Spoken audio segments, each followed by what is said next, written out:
Hello student, this is M G classes Almora. आज हम सीख रहे हैं ट्राइंगल का पार्ट 2। पहले पार्ट में हमने सीखा था थेल्स थ्योरम को कैसे प्रूव करते हैं। आज हम सीखेंगे उसी थेल्स थ्योरम का यूज़ यानी कि प्रयोग करके कैसे क्वेश्चन को हैंडल किया जाता है। तो चलो चलते हैं हम अपने फर्स्ट क्वेश्चन की ओर। हमें दिया है ट्राइंगल ए बी सी, हमें दिया ट्राइंगल ए बी सी और इसमें दिया है हमें डी ई जो है बी सी के क्या है, पैरेलल यानी कि समांतर है। तो आपने इससे पहले जो हमने पढ़ाया था थेल्स थ्योरम उसमें सीखा था अगर डी ई बी सी के समांतर यानी कि पैरेलल होता है तो देखो बी सी तो ट्राइंगल का पार्ट है, हमने ये लाइन खींची है तो इसके ही पॉइंट पकड़ लो, ये डी और ये ई। तो देखिए A D upon D B equal to A E upon E C के बराबर होता है। तो वही यहाँ लिखा है A D upon D B equal to A E upon E C के बराबर होता है। अब देखिए हमें ए डी की वैल्यू 1.5 दी है, डी बी की वैल्यू 3 दी है, ए ई की वैल्यू 1 दी है, ई सी हमें नहीं दिया तो हमने उसको x मान लिया। अब हमने क्या करना है, ये डिवाइड में है उधर जाके मल्टीप्लाई बन जाएगा, ये भी डिवाइड में है उधर जाके मल्टीप्लाई बन जाएगा। तो 3 इंटू 1 3 हो गया। तो देखिए x बराबर क्या होगा, ये मल्टीप्लाई उधर जाके डिवाइड बन जाएगा। अब देखिए पॉइंट के बाद एक डिजिट है तो आप ऊपर क्या बना दो, एक जीरो बन जाएगा, बढ़ जाएगा और ये पॉइंट हट जाएगा। अब 15 से इसको 2 बार काट दीजिए, आपका आंसर आ गया 2 सेंटीमीटर। और x हमने क्या माना था, x हमने EC को माना था तो x को हमने क्या लिख दिया EC, तो EC हमारा 2 सेंटीमीटर आ गया। तो ये पहला क्वेश्चन समाप्त हो गया। अब हम चलते हैं नेक्स्ट क्वेश्चन में। ऐसे ही देखिए सेम वही ट्राइंगल है ABC, बस अब वैल्यू चेंज हो गई है। तो वही देखिए DE पैरेलल BC, तो देखिए डी बी सी तो ट्राइंगल का पार्ट था डी, तो डी के पॉइंट पकड़िए, देखिए एक पॉइंट ये है एक पॉइंट ये है तो इससे डिवाइड होगा। देखिए A D upon D B, ये पार्ट पकड़िए ए ई अपॉन ई सी, तो वही मैंने नीचे लिखा है A D upon D B equal to A E upon E C. और आपको पैरेलल हमेशा क्वेश्चन में दिया रहेगा, तो आपको पैरेलल जब भी दिया रहेगा तो समझ जाना ये थेल्स थ्योरम का यानी कि थेल्स प्रमेय का क्वेश्चन है। देखिए ए डी हमें नहीं दिया है तो ए डी को मैंने एक्स मान लिया, डी बी 7.2 दिया है, ए ई हमें 1.8 दिया है, ई सी हमें 5.4 दिया है। तो देखिए अब क्या करेंगे, पॉइंट हटा लेंगे पहले इस क्वेश्चन में। देखिए पॉइंट के बाद एक डिजिट है, पॉइंट के राइट साइड, हमने पॉइंट के राइट साइड में डिजिट देखते हैं, यहाँ भी पॉइंट के बाद एक डिजिट है। तो देखिए ऊपर नीचे सेम डिजिट है तो पॉइंट से पॉइंट हट जाएगा तो क्या बचेगा 18 अपॉन 54 बचेगा। अब 18 से 54 को काट लेंगे, 18 1 जा 18, 18 3 जा 54 हो गया। तो देखिए अब ये 3 डिवाइड में है उधर जाके मल्टीप्लाई बन जाएगा, 3x हो जाएगा, फिर इक्वल टू आ जाएगा, ये डिवाइड में उधर जाके मल्टीप्लाई बन जाएगा। फिर क्या करना है हमने, देखिए x बराबर ये मल्टीप्लाई है उधर जाके डिवाइड में चल जाएगा 7.2 के, तो ये डिवाइड में चले गया।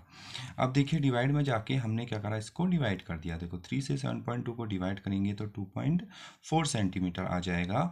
और हमने x हमने किसको माना था, ऊपर क्वेश्चन में AD को माना था। देखिए AD को माना था तो x की जगह हमने क्या लिख दिया, AD लिख दिया, तो AD हमारा 2.4 सेंटीमीटर आ गया। अब हम चलते हैं थर्ड क्वेश्चन की ओर। सेकंड क्वेश्चन हम नेक्स्ट वीडियो में लाएंगे। देखिए थर्ड क्वेश्चन भी बहुत इंपॉर्टेंट क्वेश्चन है और थोड़ा अलग अप्रोच का क्वेश्चन है। देखिए इसमें हमें क्या दिया है, एक ट्राइंगल दिया है, एक हमें ट्राइंगल दिया है ये, और इसमें क्या गिवन है, एलएम जो है सी बी के पैरेलल, यानी कि देखिए इस साइन का मतलब समझिए, इस साइन का मतलब समांतर होता है पैरेलल का, जो हिंदी मीडियम वाले वो भी देखिए और इंग्लिश मीडियम वाले। तो आपको पैरेलल नहीं लिखना, ये दो डंडे लगा देने ऐसे तिरछे में, तो ये साइन समांतर का होता है। तो हमें दिया देखिए एलएम पैरेलल सी बी, तो देखो एलएम पैरेलल सी बी से जो ट्राइंगल बन रहा है वो ट्राइंगल बन रहा है ए बी सी।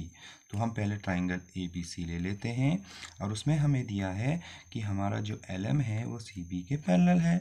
तो देखिए मैंने क्या कहा, सी बी तो ट्राइंगल का पार्ट ही है, हमने क्या करा इसके पैरेलल ये खींचा है, तो इसका एक पॉइंट पकड़िए, इसका एक पॉइंट पकड़िए। देखो इसका पॉइंट में एक डिवाइड होगा A M upon M B, इसका एक पॉइंट पकड़िए A L upon L C, तो वही यहाँ लिखा है देखिए A M upon M B is equal to A L upon L C by Thales theorem से।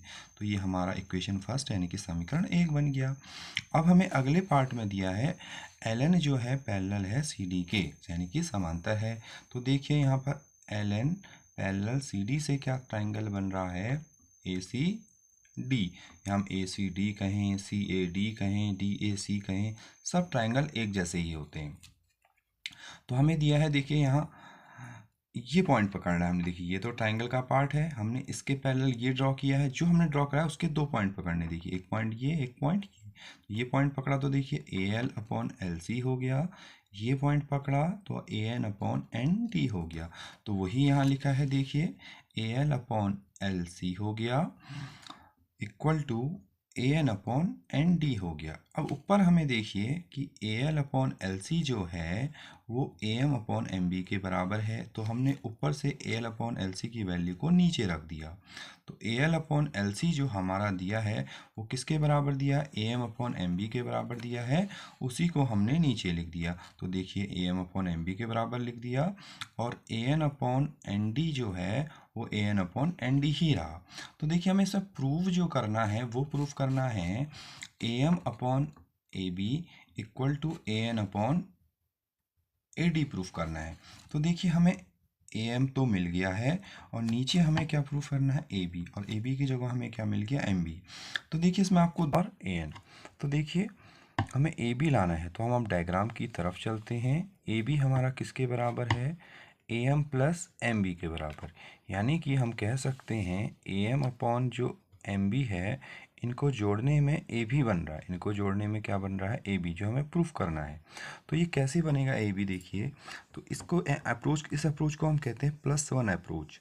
तो +1 यहाँ भी कीजिए, +1 यहाँ भी कीजिए, बस अंतर क्या है, अगर मैं डायरेक्ट +1 कर दूंगा तो AM हमारा हट जाएगा, AM हमारा, क्योंकि जब हम डायरेक्ट +1 करते हैं तो हमारा न्यूमरेटर वाला हट जाता है, और हमें AM चाहिए। हम इसको एक एक क्या कहते हैं, वैल्यू से समझ सकते हैं। जैसे मैं यहाँ पर एक वैल्यू ले लेता हूँ, 2/3 है, इसमें +1 करना है मैंने।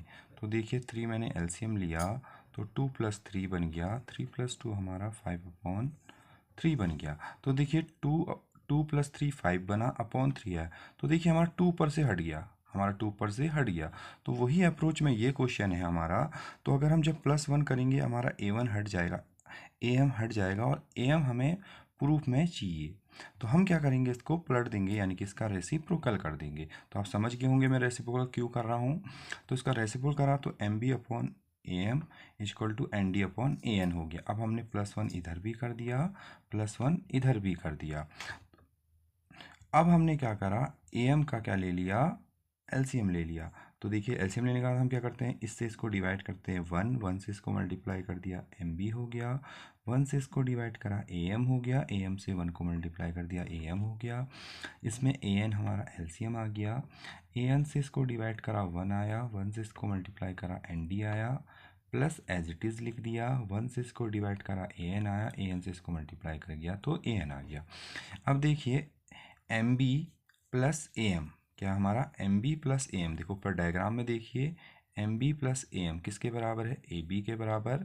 तो हमने वही लिख दिया AB, और यहाँ देखिए ND plus AN, ND plus AN किसके बराबर है, AD के बराबर है। तो हमने उसको लिख दिया AD/AN। तो देखिए इसमें एक खासियत होती है, इसको 2 तरीके से याद रखिए। ये +1 अप्रोच का क्वेश्चन है, और एक रेसिप्रोकल अप्रोच का क्वेश्चन है। तो रेसिप्रोकल देखिए हमने एक बार उल्टा करा था, तो दोबारा उल्टा करना पड़ेगा उसको सीधा करने के लिए।